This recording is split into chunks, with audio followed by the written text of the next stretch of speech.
ಇವರು ಇಲ್ಲಿ ದೇವನಹಳ್ಳಿ ರಿಸರ್ವ್ ಆದ್ಮೇಲೆ ಇಲ್ಲಿ ಎಲೆಕ್ಷನ್ ನಿಲ್ಲೋದಕ್ಕೆ ಆಗೋದಿಲ್ಲ ಅಂತೇಳಿ ದೊಡ್ಡಬಳ್ಳಾಪುರಕ್ಕೆ ಹೋಗಿ ಅಲ್ಲಿ JDS ಇಂದ ಎಲೆಕ್ಷನ್ ನಿಂತಿದ್ರು. 2 ಎಲೆಕ್ಷನ್ ನಿಂತಿದ್ರ, 3 ಸಲ ನಿಂತಿದ್ರು. ಎಲ್ಲಿ ದೇವನಹಳ್ಳಿಯಿಂದ ದೊಡ್ಡಬಳ್ಳಾಪುರದಿಂದ ಏನೋ ಒಂದ್ಸಲ 200-300 ಓಟಿಂದ ಹೋಗ್ಬಿಡ್ತು ಅಂತ ಹೇಳೋದಲ್ಲ, ಸಿಗ್ಲಿಲ್ಲ. ಇಲ್ಲಾಂದ್ರೆ ಅವರು MLA ಆಗ್ತಾ ಇದ್ರು. ಇವತ್ತು ಅವರು ಈ ವಿಚಾರವಾಗಿ ನಿಮ್ಮದು ಇಲ್ಲಿ ನಡೆದಿದೆಯಲ್ವಾ, ಸುಮಾರು ಒಬ್ಬೊಬ್ರು 10 ಎಕರೆ ಯಾರಿಗೂ ಆಗಿದೆ ಅಂತ ಒಟ್ಟಲ್ಲಿ ಅದು 23 ಎಕರೆ ನಿಮ್ಗೆ ಗೊತ್ತಿದೆ. 23 ಎಕರೆ ಇವತ್ತು ಖಾಸಗಿಯವರ ತೋಟಗಾರಿಕಾ ಇಲಾಖೆಗೆ ಅಲಾಟ್ ಆಗಿದ್ದ ಭೂಮಿಲಿ ಇವತ್ತು 23 ಎಕರೆ ತೋಟಗಾರಿಕಾ ಇಲಾಖೆ ಹೆಸರಲ್ಲಿ ಇಲ್ಲ ಅಲ್ವಾ? ಅಥವಾ ಬೇರೆನೇ ಇದೆಯಾ? ನನ್ಗೆ ಗೊತ್ತಾಗಿರಲ್ಲ. ಕರೆಕ್ಟ್ ಇದೆಯಾ ನಾನು ಹೇಳ್ತಿರೋದು? ಈಗ ಅವ್ರೇನ್ ಮಾಡೋರೆ, ಒಂದು 5-7 ಜನಕ್ಕೆ ಬೋಗಸ್ ಕಟ್ಟಡ ಆಗಿದೆ. 7 ಜನಕ್ಕೆ ಬಂದಿದೆ. ಆದ್ರೆ ಕೋರ್ಟ್ ಒಪ್ಕೊಂಡಿಲ್ಲ ಅದನ್ನ ಫೇಕ್ ಅಂತ. ಕೋರ್ಟ್ ಯಾವುದಕ್ಕೂ ಒಪ್ಕೊಳ್ತಾ ಇಲ್ಲ. ಆಕ್ಚುಲಿ ಇವತ್ತು ಅವರು ಒಂದು ಪೊಸಿಷನ್ ಅಲ್ಲಿ ಒಂದು ಚೂರು ಕೋರ್ಟ್ ಒಂದು ಹೇಳ್ತೀನಿ, 2 ಜಡ್ಜ್ಗಳ ಹೆಸರು. ಒಂದು ನನ್ನ ಹತ್ರ ಇದೆ, ಒಬ್ರು ಫಸ್ಟ್ ತೀರ್ಪು ಕೊಡೋ ಅಂತ ಅವ್ರದ್ದು ಕಾಪಿ ಇದ್ರೆ ತಗೊಬರೋಣ. ನಾರಾಯಣ ಸ್ವಾಮಿ ಅಂತ ಒಬ್ರು ಜಡ್ಜು, ಅವರು ಯಾವ ಟೈಮಲ್ಲಿ ಅದನ್ನ ಆರ್ಡರ್ ಮಾಡ್ತಾರೆ ಅಂತ ಗೊತ್ತಿಲ್ಲ. 2012 ಡೇಟು ಇಲ್ಲೆಲ್ಲೋ ಕೊನೆಯಲ್ಲಿ ಇರಬೇಕು, ಅದನ್ನು ಇಲ್ಲ. ಆರ್ಡರ್ ಫಸ್ಟ್ ಇದೆ. 20th ಮಾರ್ಚ್ 2019 ಒಂದು ತೀರ್ಪು ಕೊಡ್ತಾರೆ. ಹೌದು ಇಲ್ಲಿ ಫೇಕ್ ಆಗಿದೆ ಅಂತ ಅಧಿಕಾರಿಗಳು ಅವ್ರಿವ್ರು ಹೇಳ್ತಾ ಇದ್ದಾರೆ. ಆದ್ರೆ ಫೇಕ್ ಆಗಿರ್ಬೇಕು, ಫ್ರಾಡ್ ಆಗಿರ್ಬೇಕು ಅಂದ್ರೆ ಸರ್ಕಾರಿ ಅಧಿಕಾರಿಗಳು ಶಾಮೀಲಾಗಿದ್ರೆ ಮಾತ್ರ ಆಗುತ್ತೆ. ಆದ್ರೆ ಇಲ್ಲಿ ತನಕ ಸರ್ಕಾರಿ ಅಧಿಕಾರಿಗಳು ಶಾಮೀಲಾಗಿದ್ದಾರೆ ಅಂತೇಳಿ ಅವ್ರ ಮೇಲೆ ಕ್ರಮ ತೆಗೆದುಕೊಂಡಿರುವ ಯಾವ ದಾಖಲೆಯನ್ನು ನಮ್ಮ ಮುಂದೆ ಅಧಿಕಾರಿಗಳು ಪ್ರೆಸೆಂಟ್ ಮಾಡಿಲ್ಲ. ಹಾಗಾಗಿ ಇಲ್ಲಿ ಫ್ರಾಡ್ ಆಗಿದೆ ಅನ್ನೋದನ್ನ ನಾವು ಒಪ್ಕೊಳ್ಳೋದಿಕ್ಕಾಗೋದಿಲ್ಲ. ಹಾಗಾಗಿ ಅವ್ರಿಗೆ ಮಾಡ್ಬೇಕು, ಅವ್ರದೇ ಯಾರು 7 ಜನ ಏನಿದಾರೋ ಅವ್ರಿಗೇನೆ ಮಾಡಬೇಕು ಅಂತ ಒಂದು ಹೇಳುತ್ತೆ. ಅದಾದ್ಮೇಲೆ ಇಲಾಖೆಯವರು ಇದಕ್ಕೆ ಹೋಗ್ತಾರೆ, ಡಬಲ್ ಬೆಂಚ್ಗೆ ಹೋಗ್ತಾರೆ, ಹೈಕೋರ್ಟ್ಗೆ ಪಿಟಿಷನ್ ಏನಂತಾರೆ ಅದನ್ನ ಅಪೀಲ್ ಹೋಗ್ತಾರೆ. ಅಪೀಲ್ಗೆ ಹೋದಾಗ ಇವತ್ತೇನು ಉಪಲೋಕ ಆಗ್ತಾ ಇದ್ದಾರೆ ಬಿ ವೀರಪ್ಪ ಅವರು ಮತ್ತೆ R ದೇವದಾಸ್ ಅಂತ ಅವರಿಬ್ರು ಇರೋ ಡಬಲ್ ಬೆಂಚ್ಗೆ ಹೋದಾಗ ಯಾವತ್ತು ದೀಪಕ್ ಅದು ಫೆಬ್ರವರಿ 2022ರಲ್ಲಿ 4 ವರ್ಷದಿಂದ 25ನೇ ಫೆಬ್ರವರಿನಲ್ಲಿ ತೀರ್ಪು ಕೊಡ್ತಾರೆ. ಆ ತೀರ್ಪನ್ನ ಬರೆಯೋದು ಜಸ್ಟಿಸ್ R ದೇವದಾಸ್ ಅಂತ. ಇವಾಗ ಏನಿದ್ದಾರೆ ಅವ್ರು ಹೇಳೋದು ಇದನ್ನ ಸಿಂಗಲ್ ಬೆಂಚ್ ಆರ್ಡರ್ ಏನಿದೆ ಅದನ್ನ ನಾವು ಎತ್ತಿಡಿತೀವಿ, ಫ್ರಾಡ್ ಆಗಿದೆ ಅಂತ ಹೇಳ್ತಾರೆ, ಬೇರೆ ಬೇರೆ ದಾಖಲೆಗಳಿದೆ ಅಂತ ಹೇಳ್ತಾರೆ. ಆದ್ರೆ ಅವು ಯಾವನ್ನೂ ಸರಿಯಾದ ಸಮಯಕ್ಕೆ ಬಂದಿಲ್ಲ. ಮತ್ತೆ ಅವರು ಅಲ್ಲಿ ಅಧಿಕಾರಿಗಳು ಹೇಳ್ತಿರೋದ್ರಲ್ಲಿ ನಮಗೆ ಒಂದಷ್ಟು ಲೋಪ ಕಾಣಿಸ್ತಾ ಇದೆ ಅಂತ ಹೇಳ್ತಾರೆ. ಆದ್ರೆ ಅವ್ರ ಪರವಾಗಿಯೇ ಇದೆ ಅಂತಲ್ಲ, ಆದ್ರೆ ಹೇಳಿ ಕೆಳಗಿನ ಹಂತದ ಇದನ್ನ ಎತ್ತಿಡಿತಾರೆ. ಆಮೇಲೆ ಸುಪ್ರೀಂ ಕೋರ್ಟ್ಗೆ ಹೋಗ್ತಾರೆ. ಸುಪ್ರೀಂ ಕೋರ್ಟ್ಗೆ ಹೋದಾಗ್ಲೂ ಸುಪ್ರೀಂ ಕೋರ್ಟ್ ಕೆಳಗಿನ ಹಂತದ ಕೋರ್ಟ್ ಏನ್ ಹೇಳುತ್ತೆ ಅದನ್ನೇ ಹೇಳಿ ಇವರ ಪಿಟಿಷನ್ ಅನ್ನ ರಿಜೆಕ್ಟ್ ಮಾಡುತ್ತೆ, ಯಾರ್ದು ಸರ್ಕಾರದ ಪಿಟಿಷನ್. ಸೊ ಹೀಗಿರುವಾಗ ಇಲ್ಲಿ ಲೋಪ ಹಲವಾರು ಜನರಿಂದ ಆಗಿದೆ. ನಾನು ಆಗ್ಲೇ ಹೇಳ್ತಾ ಇದ್ದೆ, ಇಲ್ಲ ಸರ್ಕಾರಿ ವಕೀಲರು ಸರಿಯಾದ ದಾಖಲೆಗಳು ಕೊಟ್ಟಿಲ್ಲ. ಆಮೇಲೆ ಬಿಕ್ಕಿದ್ದೇನೇ ಇರ್ಲಿ, ಇವತ್ತು ಈ ಬಡವರು ಆಗಿದ್ರೆ ಇವರು ಹಳ್ಳಿ ಜನಕ್ಕೆ ಬಡವರಿಗೆ ಅಂತ ಕೊಡುವಂಥದ್ದು. ಅವ್ರಿಗೆ ಸುಪ್ರೀಂ ಕೋರ್ಟ್ಗೆ ಹೋಗೋ ತನಕ ತ್ರಾಣ ಎಲ್ಲಿ ಬಂತು? ತ್ರಾಣ ನೋಡಿ, ಇಲ್ಲಿ ಕೊಲ್ಲಾಸನ್ನವರು ಇವಾಗ ಈ ಸರೌಂಡಿಂಗ್ ಅಲ್ಲಿ ಲ್ಯಾಂಡ್ ಭೂಮಿಯ ದೊಡ್ಡ ಮನುಷ್ಯ. ಈಗ ಅವ್ರು ಏನ್ ಮಾಡ್ತಾರೆ, ಇದು ದೇವನಹಳ್ಳಿ ನಿಮ್ ದೇವನಹಳ್ಳಿ ಹಳೆ ತಾಲೂಕು ಆಫೀಸ್ ಆತನ ಅಂತ ಕಟ್ಕೊಟ್ಟಿರೋದು ದಾನಶೂರ ವೀರಕರಣ. ಈಗ ಕೋರ್ಟ್ ಕಟ್ಕೊಟ್ಟಿರೋದಕ್ಕೆ ಈ ತರ ದಾಖಲೆ ತೀರ್ಪುಗಳು ಬಂದಿರ್ಬೋದಾ? ಇವೆಲ್ಲ ಈ ತರ ಅಸೋಸಿಯೇಷನ್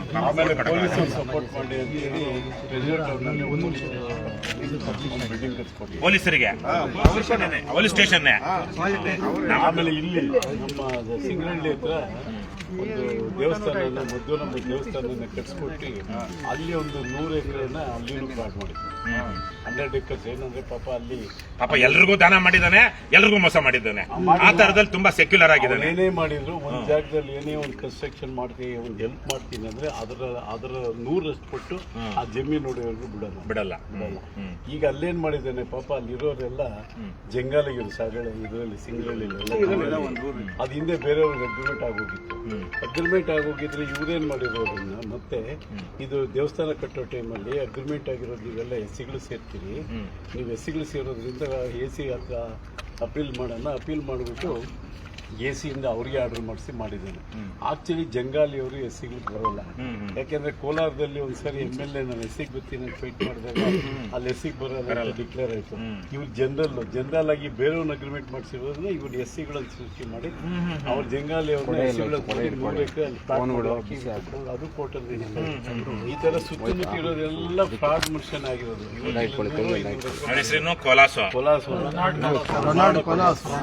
ನೋಡಿ ಇದನ್ನು ಅಷ್ಟೇ ಸಾದಳ್ಳಿ ಇದನ್ನ ಅಗ್ರಿಮೆಂಟ್ ಈತನೆ ಮಾಡಿಸ್ಕೊಂಡು ಸಾದಳ್ಳಿದು ಅಗ್ರಿಮೆಂಟ್ ಕಮಲಮ್ಮ ಒಟ್ಟು ನರಸಿಂಹಾಚಾರಿ ಇದರಲ್ಲಿದೆ, ಅವ್ರ ಹೆಸರಿದೆ ಇದರಲ್ಲಿದೆ ನೋಡಿ ದೀಪಕ್ ಪಿಟಿಷನರ್ಸ್ ಅಲ್ಲಿ. ರೊನಾಲ್ಡೋ ಆಫೀಸ್ ಎಲ್ಲಂತೆ ಇಲ್ಲೇ ಇದೆಯಂತೆ, Hollywood town, Sadahalli post, Devanahalli taluk. ಅವನು ಫಸ್ಟ್ ಪಾರ್ಟಿ ಯಾರು? ರಾಜೇಶ್. ಯಾರು ಇದ್ರಲ್ಲಿ ಯಾರು ಲ್ಯಾಂಡ್ ಅಲಾಟ್ ಆಗಿದೆಯೋ ಅವರ ಕಮಲಮ್ಮ ಮತ್ತು ನರಸಿಂಹಾಚಾರಿ ಅನ್ನುವಂತವರ ಮಗ. ಸೇಲ್ ಅಗ್ರಿಮೆಂಟ್ ಇದು ಇದೇ ಭೂಮಿನಾ? ಸರ್ವೆ ನಂಬರ್ ಎಲ್ಲಿ ಬರುತ್ತೆ? ಲಿಸ್ಟ್ ಎಲ್ಲಿರುತ್ತೆ? ಅಧ್ಯಕ್ಷರಿಗೆ ಯಾವ್ದು ಫೋನ್ ಇಲ್ಲಿಗೆ ಬನ್ನಿ ನೆರಳಿಗೆ. Schedule property bearing survey number 21/P3 measuring 2 acres situated Pujanahalli village, Kasaba hobli, Devanahalli taluk. ಅದು ಕನ್ನಮಂಗಲ ವಿಲೇಜ್ ಬೌಂಡ್ರಿ ಅಂತೆ. ಈಸ್ಟ್ಗೆ ವೆಸ್ಟ್ಗೆ remaining land of survey number 21. ಮಿಕ್ಕಿದ ಲ್ಯಾಂಡ್ ಅಂಜನಪ್ಪ, ಅದೇ ಯಾರಿಗೆ ಅಲಾಟ್ ಆಗಿದೆ ರಿಸರ್ಚ್ ಅವ್ರು ಕೊಟ್ಟಿತ್ತು, ಲೀಸ್ ಕೊಟ್ಟಿತ್ತು. ಸೊ ಆ ಜಮೀನ್ ಪಕ್ಕದಲ್ಲಿರುವಂತದ್ದು ಇದು ಇದಾಯ್ತಾ. ಇನ್ನೊಂದು ಇದು ಮುನಿಯಪ್ಪ 4 ಎಕರೆ ಮಾಡಿದ್ದಾರೆ. ಮುನಿಯಪ್ಪನ ಹೆಂಡತಿನೇ ಕಮಲಮ್ಮ, ಆಯಮ್ಮನಿಗೆ 2 ಎಕರೆ ಮಾಡಿದ್ದಾರೆ. ಇದು ಈ ಊರಿನವರಲ್ಲ, ಇವರು ಆಮೇಲೆ ವಿಶ್ವನಾಥ್ ಅಂತ ಇವರು ಹೊಸಕೋಟೆ ಅವರು. ಇವನು ಮೇಜರ್. ಇವರೆಲ್ಲೂ ಹೊರಗಿನಲ್ಲಿ ಇಲ್ದೇವ್ರಿಗೆ ಇವ್ರು ಇಲ್ಲಿ ಜಾಗ ಕೊಟ್ರು? ಬಂದೇ ಇಲ್ಲ. ಸ್ಥಳೀಯರು ಅಲ್ಲ, ಅಲ್ಲಿ ನಿಮ್ಮೂರವ್ರೆ ಯಾರೋ ಉಳ್ಕೊಂಡಿದ್ದಿದ್ರು, ಯಾರೋ ನಮ್ಮೂರವ್ರು ಅನ್ಬೋದಿತ್ತು. ಪೊಸಿಷನ್ ಹಾರ್ಟಿಕಲ್ಚರ್ ಅಲ್ಲಿ ಡಿಪಾರ್ಟ್ಮೆಂಟ್ ಅವರು ಇದೆ, ಆದ್ರೆ ದಾಖಲೆಗಳು ಅವ್ರ ಹೆಸರು ಬರ್ತಾ ಇದೆ. ಹೊರಗಿನವರು ಅವ್ರಿಗೆ ಹೆಂಗ್ ಗ್ರಾಂಟ್ ಆಯ್ತು? ಅದೇ ಇವಾಗ ನಮಗಿರೋ ಕ್ವಶನ್. 2006 ಏನೋ ನಾನು ಪಂಚಾಯತಿ ಲೆವೆಲ್ ಅಲ್ಲಿ ಪಂಚಾಯತಿ ಖಾಲಿದೆ ಅಂತ ಗೊತ್ತಾದ್ಮೇಲೆ ನಾನೇನ್ ಮಾಡಿದೆ, ಇಲ್ಲಿ ಒಂದು ನಿಮ್ ಸೈಟ್ಗಳು ಸಿಗ್ತವೆ ಅಂತ ಹೇಳಿ ಪಾಪ ಇವರು ಅರ್ಜನ ಅವ್ರಿಗೆಲ್ಲ ಸೈಟ್ ಕೊಡ್ಬೇಕು ಅಂತ ಹೇಳಿ ಶೆಡ್ಗಳು ಹಾಕ್ಸಿದ್ವಿ. ಶೆಡ್ಗಳು ಹಾಕ್ಸಿದಾಗ ನಮ್ಮನ್ನು ಬಂದು ಗಲಾಟೆ ಮಾಡಿ ನನ್ನ ಮೇಲೆ 46 ಜನ ಮೇಲೆ 65 ಜನ ಮೇಲೆ ಕೇಸ್ ಹಾಕಿ ನಮ್ಮನ್ನ ಅರೆಸ್ಟ್ ಮಾಡಿಸಿದ್ರು. ಅರೆಸ್ಟ್ ಮಾಡಿಸಿದಾಗ ಆವತ್ತು ನಮ್ಮ ಮೇಲೆ ಫೈಟ್ ಮಾಡಿದ್ರು ಹಾರ್ಟಿಕಲ್ಚರ್. ಈ ಜಮೀನವ್ರು ಒಬ್ರು ಮಾಡಿಲ್ಲ, ಯಾರು ಗ್ರಾಂಟ್ ಆಗಿರೋ ಜಮೀನು ಒಬ್ರು ಮಾಡಲಿಲ್ಲ. ಅವ್ರದ್ದಾಗಿದೆ ಅವತ್ತು ಮಾಡ್ಬೋದಿತ್ತಲ್ಲ, ಮಾಡಲೇ ಇಲ್ಲ. ಅದೇ ಜಮೀನ ಇವಾಗ ಅವ್ರು ಕೊಟ್ಟಿರೋದು. ಆದ್ರೆ ಹಾರ್ಟಿಕಲ್ಚರ್ ಅವರು ಏನೋ ಫೈಟ್ ಮಾಡ್ತಾ ಇಲ್ಲ. ಇವಾಗ ಆವತ್ತು ನಿಮ್ಮ ಮೇಲೆ ಕಂಪ್ಲೇಂಟ್ ಕೊಟ್ಟರು. ಹಾರ್ಟಿಕಲ್ಚರ್ ಅವರು ಫೈಟ್ ಮಾಡ್ತಾ ಇದ್ದಾರೆ, ಬಟ್ ಇವತ್ತು ಕೋರ್ಟ್ಗಳು ಯಾರು ಇವರು ಏನ್ ಫೈಟ್ ಮಾಡಿದ್ರೆ ನಂಬ್ತಾ ಇಲ್ಲ. ಇದ್ರಲ್ಲಿ ಯಾರೋ ಒಬ್ರು ಏನು ವಿಜಯ್ ಕುಮಾರ್ ವಾಪಸ್ ತಗೊಂಡ್ಬಿಟ್ಟ. ವಿಜಯ್ ಕುಮಾರ್ ಹಿಂದೆ government plus revenue department plus horticulture ಇಬ್ರು ಫೈಟ್ ಮಾಡ್ತಾ ಇದ್ರು. ಫೈಟ್ ಮಾಡಿದಾಗ ಕೋರ್ಟ್ ಡೈರೆಕ್ಷನ್ ಕೊಟ್ಟಿದ್ದೆ ಏನಂದ್ರೆ ಇಬ್ಬರಲ್ಲಿ ಒಬ್ರು ಸರ್ಕಾರದ ಒಬ್ಬರು ರೆಪ್ರೆಸೆಂಟೇಟಿವ್ ಇರ್ಲಿ ಅಂತ ಹೇಳಿ ರೆವಿನ್ಯೂ ತೆಗೆದ್ಬಿಟ್ಟು ಇವನ್ನ ಹಾರ್ಟಿಕಲ್ಚರ್ ಇಟ್ರು. ಆ ಹಾರ್ಟಿಕಲ್ಚರ್ ಇಟ್ಟಾಗ ಹಾರ್ಟಿಕಲ್ಚರ್ ಇಂದ ಇದನ್ನೆಲ್ಲ ಸೂಪರ್ವೈಸ್ ಮಾಡ್ತಾ ಇದ್ದಿತ್ತು ವಿಜಯ್ ಕುಮಾರ್. ಅವನೇನ್ ಮಾಡ್ದ, ಅವನು ಕೇಸ್ ವಿತ್ಡ್ರಾ ಮಾಡ್ಕೊಂಡ್ಬಿಟ್ಟ ಅವ್ರಿಗೆ ಹೆಲ್ಪ್ ಮಾಡೋದಕ್ಕೆ, ಕೊಲ್ಲಾಸ್ಗೆ ಹೆಲ್ಪ್ ಮಾಡೋದಕ್ಕೆ. ಆ ಕೊಲ್ಲಾಸ್ ಹಿಂದೆ ನಮಗೆ ರಾಜೀವ್ ಚಾವ್ಲಾ ಅಂತ ಇದ್ರಲ್ಲ, ಅವ್ರ ಸೆಕ್ರೆಟರಿ ಆಗಿದ್ರು. ಅವರು ಇದಕ್ಕೆ ಇನ್ವಾಲ್ವ್ ಆಗಿದ್ದಾರೆ. ಅವರಿಗೆ ಈಗ ಕೊಲ್ಲಾಸ್ ಅನ್ನೋ ಜಾಗದಲ್ಲಿ ಒಂದು 3-4 ಸೈಟ್ ಕೊಟ್ಟಿದ್ದಾರೆ. ಚಾವ್ಲಾಗೂ ಕೊಟ್ಟಿದ್ದಾರೆ, ವಿಜಯ್ ಕುಮಾರ್ಗೂ ಕೊಟ್ಟಿದ್ದಾರೆ. ಬೇನಾಮಿ ಕೊಟ್ಟುಬಿಟ್ಟು ಆಗ್ಬಿಟ್ಟು ಇದನ್ನೇನೇ ಮಾಡಿ ಇವತ್ತು ಕಬಳಿಸ್ಬೇಕು ಅನ್ನೋ ಉದ್ದೇಶ. ಇವತ್ತು ಈ ಲ್ಯಾಂಡ್ ವ್ಯಾಲ್ಯೂ ಏನಿದೆ ಅಂದ್ರೆ ಇವತ್ತು 20 ಕೋಟಿ ರೂಪಾಯಿ ಎಕರೆಗಿದೆ. 10 ಕೋಟಿಗೆ ಎಷ್ಟಾಯ್ತು? 200 ಕೋಟಿ ರೂಪಾಯಿ ಒಂದು ಬೆಲೆ ಬಾಳುವಂತ ಆಸ್ತಿನ ಇವತ್ತು ಹೊಡಿಬೇಕು ಅಂತ ಇವತ್ತು ಮಾಡ್ತಾ ಇರೋದು. ನಮ್ಮ ಹಳ್ಳಿಯವರ ಉದ್ದೇಶ ಏನಂದ್ರೆ ಸರ್ಕಾರ ಸ್ವತ್ತು ನಿಮ್ ತರನೇ ನಾವು ಉಳಿಸ್ಬೇಕು ಅಂತ ಹೋರಾಟ ನಾವು ಮಾಡಕ್ಕೆ ಉಳಿದ್ರೆ ಸರ್ಕಾರ ಕುಳಿಲಿ, ಬಡವ್ರಿಗಾಗ್ಲಿ. ಈ ತರ ಯಾರಿಗೋ ಭೂಗಳರಿಗೆ ಬಡ ಜನರಲ್ಲಿ ಭೂಗಳರಿಗೆ ಆಗ್ಬಾರ್ದು. ಈಗ ಮಾಡಿರೋನು ಅವನು ಬಡವಾಗಿ ಮತ್ತೊಂದಾಗಿದ್ರೆ ಬೇಕಾದ್ರೆ ಬೇಡ ಅಂತ ಹೇಳಿಲ್ಲ. ಅವನು ಸ್ವಂತವಾಗಿ ಉಳುಮೆ ಮಾಡಿ ಅವ್ನು ಮಾಡ್ತಾ ಇದ್ರೆ ಅವನಿಗಾಗೋದಕ್ಕೂ ನಮ್ದೇನು ತೊಂದರೆ ಇಲ್ಲ. ಬೇರೆಯವ್ರ ಅಗ್ರಿಮೆಂಟ್ ಅವ್ರ ಅಗ್ರಿಮೆಂಟ್ ತಗೊಂಡು ಎಲ್ಲಾ ಕೋರ್ಟ್ಗಳಿಗೆ ಹೋಗೋದು ಇವರೇ ಯಾರು ಹೋಗ್ತಾ ಇಲ್ಲ. ಸುಮ್ಮನೆ ಅವರೆಲ್ಲ ಸಿಗ್ನೇಚರ್ಗೆ ಮತ್ತೊಂದಕ್ಕೆ ಇಲ್ಲಿಗೆ ಬಂದು ಸ್ಪಾಟ್ ಇನ್ಸ್ಪೆಕ್ಷನ್ ಮಾತ್ರ. ಈಗ ಇದು ಸೇಲ್ ಅಗ್ರಿಮೆಂಟ್ ಅಂತ ಹೇಳ್ತಾರೆ, ವಿತೌಟ್ ಪೊಸೆಷನ್. ಈ ತರ ಮಾಡ್ಕೊಳ್ಳೋದಕ್ಕೆ ಅವಕಾಶ ಇದೆಯಾ? ಏನ್ ಬೇಕಾದ್ರೂ ರಿಜಿಸ್ಟರ್ ಮಾಡ್ಬೋದು, ವಿಧಾನಸೌಧನ ರಿಜಿಸ್ಟರ್ ಮಾಡ್ಕೊಳ್ಬಹುದು ಅಂತ. ಆಂಜನಪ್ಪ ಬನ್ನಿ, ನಾನು ನೀವು ಇಬ್ರು ಮಾಡ್ಕೊಳ್ಳೋಣ, ನಾನು ಕೊಡ್ತೀನಿ, ನೀವು ತಗೊಳ್ಳಿ. ಈಗ ಆದ್ರೆ ವಿತೌಟ್ ಪೊಸಿಷನ್ ಅಂತ ಬೇರೆ ಹಾಕೊಳ್ತಾರೆ, ಹಂಗ್ ಮಾಡ್ಕೋಬೋದಾ? ಅದೆಲ್ಲ ಅದೇನಂದ್ರೆ ಗೊತ್ತಾಗಲ್ಲ ನಿಮ್ಗೆ ಫ್ರಾಡು ಅಂತ. ಅಲ್ಲ ಈಗ ಹೋಗ್ಲಿ, ಈಗ ಕೋರ್ಟ್ ಅಲ್ಲಿ ಇವ್ರ ಪರವಾಗಿ ಯಾರು ಇವತ್ತಿನ ಕೇಸು ಇದೇ ವಿಚಾರ. ಈಗ ಹಾರ್ಟಿಕಲ್ಚರ್ ವರ್ಸಸ್ ಕಂಟೆಂಪ್ಟ್ ಹಾಕೊಂಡಿದ್ದಾರೆ. ಯಾರು ಅವರು? ಇವರು ಖಾತೆ ಮಾಡ್ಕೊಡಿ ಅಂತ ಆರ್ಡರ್ ಆಗಿದೆ. ಅದು ಮಾಡ್ಕೊಟ್ಟಿಲ್ಲ ತಹಸೀಲ್ದಾರ್. ಅದು ಮಾಡ್ಕೊಟ್ಟಿಲ್ಲ. ಕೊಲಸ ಹೋಗಿರೋದು ಇವ್ರ ಹೆಸರಲ್ಲಿ ಕೊಲಸ ಹೋಗಿದ್ದಾನೆ. ನೋಡಿ ಮಾಡ್ಕೊಡಿ ಅಂತ ಇದು ಖಾತೆ ಮಾಡ್ಕೊಡಿ ಅಂತ ಹೋಗಿದ್ದಾರೆ. ಅದು ಮಾಡ್ಕೊಟ್ಟಿಲ್ಲ ಅಂತ ಕಂಟೆಂಪ್ಟ್ ಹೋಗಿದೆ. ಕಂಟೆಂಪ್ಟ್ ಆರ್ಡರ್ ಆಗಿದೆ. ಅದ್ರಲ್ಲೂ ಇದು ಫ್ರಾಡ್ ಅಂತ FSL ರಿಪೋರ್ಟ್ ಕೊಟ್ಟಿದ್ದಾರೆ. ಈಗ ಅದು ಆಲ್ಟರ್ನೇಟ್ ಜಾಗ ಕೊಡಿ ಅಂತ ಈಗ ಆರ್ಡರ್ ಆಗುವಂತ ಸಿಚುಯೇಷನ್ ಬಂದಿದೆ ಕೋರ್ಟ್ ಇಂದ. ಅಂದ್ರೆ ಇವ್ರಿಗೇನೆ ಬೇರೆ ಕಡೆ ಕೊಡಬೇಕು, ಬೇರೆ ಕಡೆ ಕೊಡಿ ಅಂತ. ಅಂದ್ರೆ ಕೇಳ್ತಾ ಇರೋದು. ಆದ್ರೆ ಕೋರ್ಟ್ ತೀರ್ಮಾನ ಅಲ್ಲ ಇನ್ನು ಅದೇ ಇವತ್ತು ಪ್ರೊನೌನ್ಸ್ ಆಗುತ್ತೆ. ಕೋರ್ಟ್ ಡೈರೆಕ್ಷನ್ ಕೊಡ್ತಾ ಇರೋದು ಈಗ ಅವ್ರಿಗೆ. ಈಗ ಡೈಲಿ ಆರ್ಡರ್ಸ್ ಇರುತ್ತಲ್ಲ, ಡೈಲಿ ಆರ್ಡರ್ಸ್ ಅಲ್ಲಿ ಸಬ್ಸಿಕ್ವೆಂಟ್ ಆಗಿ ಅದೇನೋ ಆಗಿದೆ ಅಂತ ಹೇಳ್ತಿದ್ದಾರೆ. ಸೊ ಅದೆಲ್ಲ ಕನ್ಸಿಡರೇಷನ್ ಇರುತ್ತೆ. ಅದನ್ನೆಲ್ಲ ಸಮರೈಸ್ ಮಾಡಿ ಇವತ್ತು ಫೈನಲ್ ಆರ್ಡರ್ ಆಗುತ್ತೆ. ಯಾವ ಬೆಂಚ್ ಅಲ್ಲಿ ಇದೆ ಗೊತ್ತಿಲ್ಲ, ಅದು ನೋಡಿಲ್ಲ. ಅದು ಕೇಸ್ ನಂಬರ್ ಸಿಕ್ಕಿಲ್ಲ. ಟೂ ಇರಬೇಕು.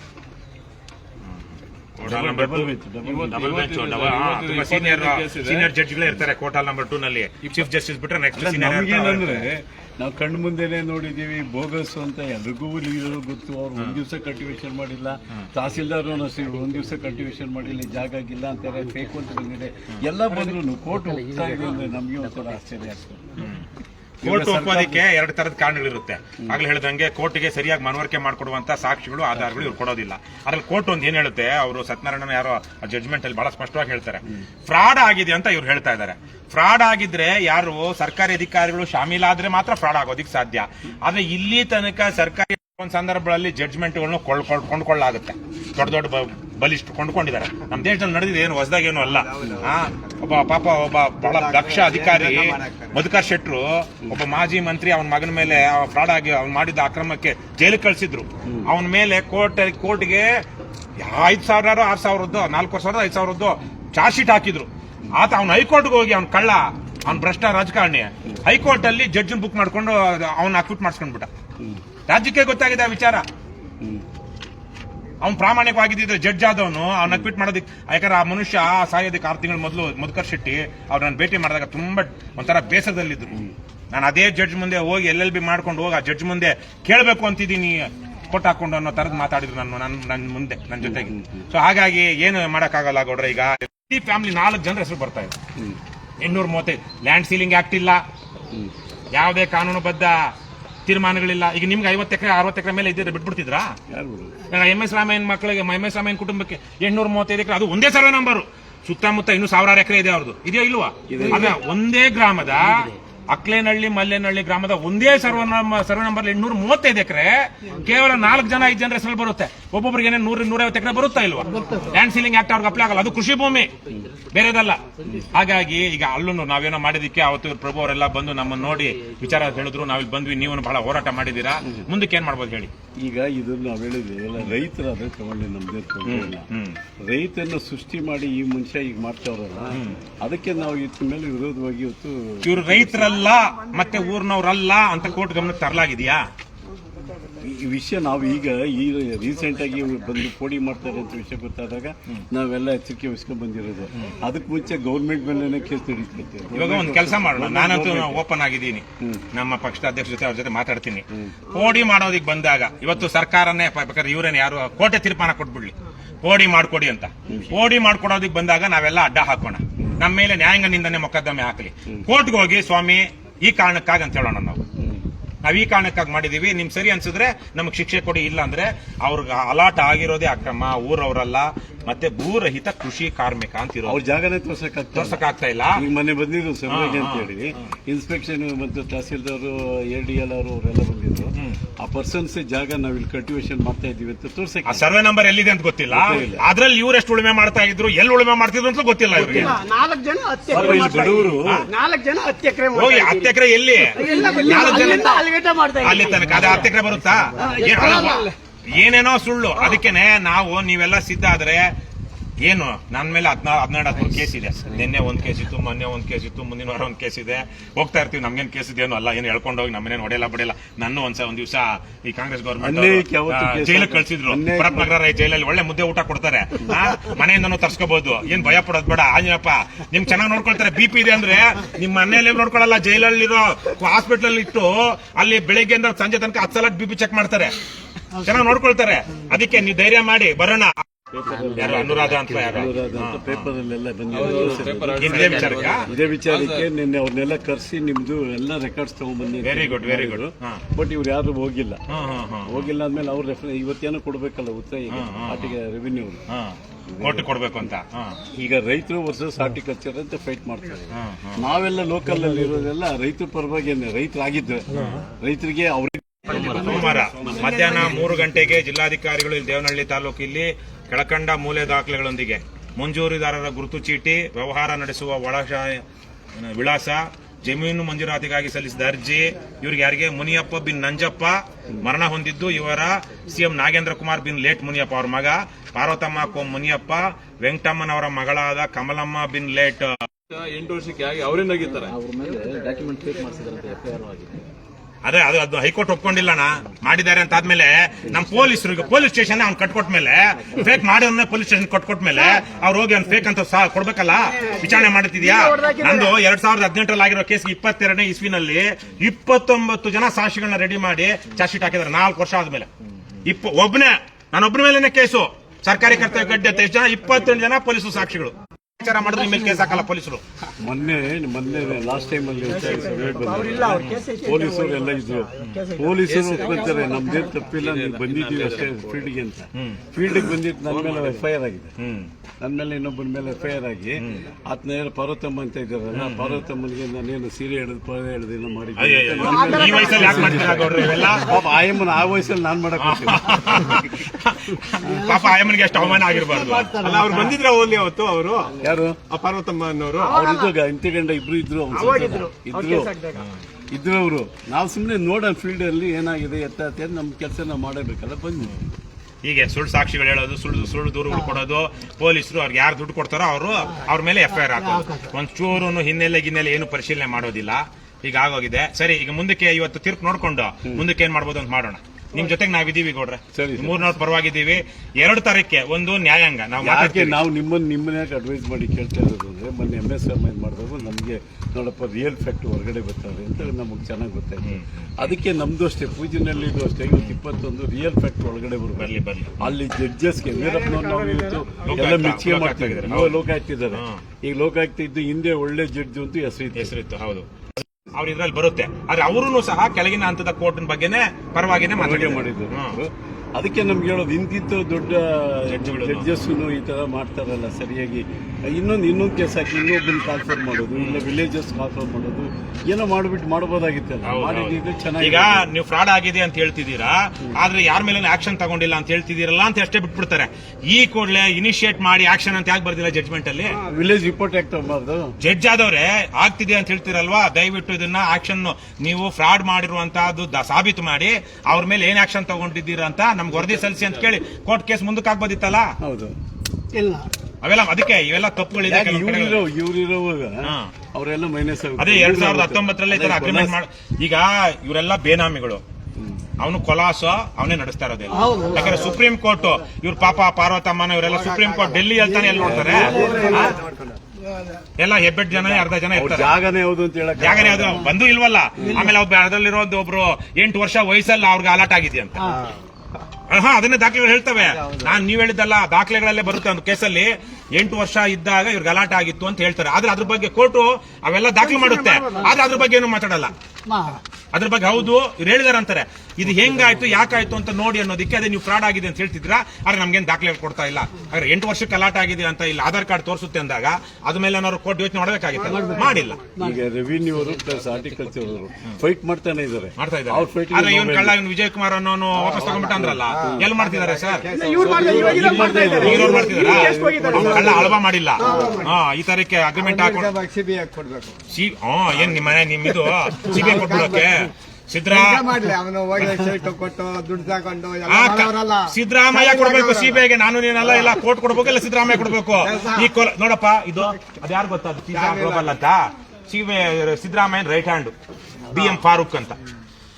ಇಲ್ಲಿ ನೋಡ್ರೆ ನಿಮ್ಮೂರ್ ಪಕ್ಕದಲ್ಲಿ ಕೋಲ್ಡ್ ಸ್ಟೋರೇಜ್ ರೈತರು ಇಲ್ಲಿ ಏರ್ಪೋರ್ಟ್ ಹತ್ರ ಕೋಲ್ಡ್ ಸ್ಟೋರೇಜ್ ಇಟ್ಟು ಎಕ್ಸ್ಪೋರ್ಟ್ ಮೊನ್ನೆ 2 ತಿಂಗಳಿಂದ ರೈಡ್ ಆಯ್ತು. ಏನ್ ಸಿಕ್ತಿ ಇಲ್ಲಿ?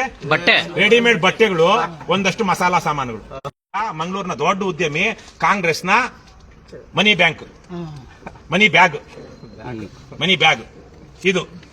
ಹಾಗಾಗಿ ಏನೋ ನಮ್ ಕೈಲಾಗಿದ್ ನಾವು ಮಾಡೋಣ, ಆದ್ರೆ ನೀವು ಇದನ್ನ ಸ್ವಲ್ಪ ಗಮನ ಕೊಡಿ, ಇದೇನೋ ಅಂತ ವಿಚಾರಿಸಿ ಅವ್ರಿಗೆ. ನೋಡಿ ಅವ್ನ ಯಾವ ಇಲ್ಲಿರ್ತಾನಲ್ಲ ಪುಣ್ಯಾತ್ಮ, ಒಳ್ಳೆಯವನ ಕೆಟ್ಟವನು, ಇದ್ರ ಮುಂದೆನೆ ಹೋಗ್ತಾನಲ್ಲ. ಅವ್ನ ಆಫೀಸ್ಗೆ ಹೋಗ್ಬೇಕಾದ್ರೆ ಇಲ್ಲೇ ಹೋಗ್ಬೇಕಾನೆ, ಆಫೀಸ್ ಅದೇ ತಾನೆ ಅವ್ರದ್ದು, ಇಲ್ಲೇ ಹೋಗ್ಬೇಕಲ್ಲ. ಅವ್ರದೇ ಡಿಪಾರ್ಟ್ಮೆಂಟ್ ಅಲ್ಲಿ ಇದ್ರ ಮೂಲಕನೇ ಹೋಗ್ಬೇಕು. ಇಲ್ಲಿ ಉಪಯೋಗಕ್ಕೆ ಬರ್ತಾ ಇಲ್ಲ. ಮತ್ತೆ ಇಲ್ಲಿ ರೆಡಿಮೇಡ್ ಬಟ್ಟೆಗಳು ಇಡುವಂತ ಮೆಷಿನ್ ಇವು ಬಿಡ್ತಾ ಇದಾರೆ ಅಂತ ಗಮನಕ್ಕೆ ಬರಲ್ಲ ಅವನಿಗೆ, ಆಫೀಸರ್ಗೆ. ಅವರು ಇನ್ವಾಲ್ವ್ ಆಗಿರ್ತಾರೆ. ಅಷ್ಟೇ. ರೈತರು ಬಂದಿರ್ತಿದ್ರೆ ರೈತರು ಓಡಾಡ್ತಿರ್ತಾರೆ ಇಲ್ಲಿ. ಯಾರಿದ್ದಾರೆ ರೈತರು? ಇಲ್ಲಿ ರೈತರು ಬರೋದಿಲ್ಲ, ಬರೀ ಲಾರಿಗಳು ಬರ್ತವೆ. ಯಾವ್ದು ಬಂದಿಲ್ಲ, ಲಾರಿಗಳು ಇಲ್ಲ, ಯಾವ್ದು ಇಲ್ಲ. ಬಟ್ಟೆ ತಗೊಂಡೋಗಕ್ಕೆ ಅದಕ್ಕೆ ಬರ್ತಿರ್ತಾರೆ. ಕೋಲ್ಡ್ ಸ್ಟೋರೇಜ್ ತಗೊಂಡ್ಬರುವಂತ ಲಾರಿಗಳಿಗೆ ಇದು ಕೋಲ್ಡ್ ಸ್ಟೋರೇಜ್ ತರುವಂತಾವ್ ಇಂತಾವು ಹೀಗಿರುತ್ತೆ, ಒಳಗಡೆ AC ಇರ್ತಾರೆ. ಆದ್ರೆ ಮಾಮೂಲಿ ರೆಗ್ಯುಲರ್ ಲಾರಿಗಳು ಓಡಾಡ್ತಾ ಇದ್ರೆ ಯಾವ ಸಾಮಾನು ಏನು ನಡೀತಾ ಇದೆ ಅಂತ ಗೊತ್ತಾಗುತ್ತಲ್ಲ. ರೈತರು ತಂದು ಹಾಕ್ಬೋದಲ್ಲ. ಈಗ ಪ್ರೈವೇಟ್ ಕೋಲ್ಡ್ ಸ್ಟೋರೇಜ್ ಅವರಿಗೆ ರೈತರು ಸಾವಿರಾರು ರೂಪಾಯಿ, ಲಕ್ಷಾಂತರ ರೂಪಾಯಿ ಕಟ್ಟಿ ದುಡ್ಡು ಕಟ್ಟಿ ಕೋಲ್ಡ್ ಸ್ಟೋರೇಜ್ ಇಡ್ತಾರೆ. ಇಲ್ಲಿ ಯಾಕೆ ಇಡ್ತಾ ಇಲ್ಲ ಗೌರ್ಮೆಂಟ್ ಇದ್ರಲ್ಲಿ? ಎಷ್ಟು ಇದಕ್ಕೇನಿಲ್ಲ ಅಂದ್ರೆ 20-30 ಕೋಟಿ ಖರ್ಚಾಗಿರುತ್ತೆ. ಇವರು ಇಲ್ಲಿ ಎಕ್ಸ್ಪೋರ್ಟ್ ಅಲ್ಲಿಂದ ತರ್ತಾರಲ್ಲ, ಇಲ್ಲಿ ಸ್ಟೋರೇಜ್ ಇದು ಕಡಿಮೆ ದುಡ್ಡಲ್ಲಿ, ಏರ್ಪೋರ್ಟ್ ಕಡಿಮೆ ದುಡ್ಡಲ್ಲಿ ಇದು ಮಾಡೋದು, ಸ್ಟೋರೇಜ್ ಇಟ್ಕೊಳ್ಳೋದು, ಎಲ್ಲಿಂದ ಏರ್ಪೋರ್ಟ್ ಇನ್ನೊಂದು ಬರೋದಕ್ಕೆ ಕಳ್ಸೋದಕ್ಕೆ. ಈಗ ಅದಕ್ಕೆ ನಿಮ್ಮೂರಲ್ಲಿ ನೀವೆಲ್ಲ ಗ್ರಾಮ ಪಂಚಾಯತ್ ಸದಸ್ಯರಾಗಿದ್ದವರು, ನಾಳೆ ಎಲೆಕ್ಷನ್ ಮಾಡಿರುವಂತವ್ರು, ಇಂತ ಸ್ವಲ್ಪ ಸಾರ್ವಜನಿಕ 12 ಗಂಟೆ ರಾತ್ರಿ ಹೊರದಾಕಿಟ್ಟಿದ್ದಾರೆ ಗೇಟ್ ಆ ಕಡೆಯಿಂದ ಬಂದ್ರೆ ಸಿಗ್ತದೆ ಕಾಣಿಸ್ತದೆ. ಈಗ ನಿಮ್ ಜಾಗಕ್ಕೆ ಅಲ್ಲ, ನೀವ್ ಹೇಳ್ತಿರೋ ಜಾಗಕ್ಕೆ ಹೋಗಿ ನೋಡೋಣ. ಸೆಕ್ಯೂರಿಟಿ ಬೇರೆ ಇಟ್ಟಿದ್ದಾರೆ ಸರ್. ಹೋಗಿ ನೋಡೋಣ, ಬನ್ನಿ.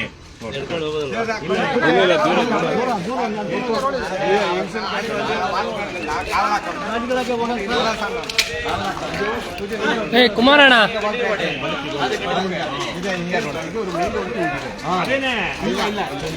ಅದು ಏರ್ಪೋರ್ಟ್ ಹೋಗೋ ರೋಡ್, ಅದು ಅವರು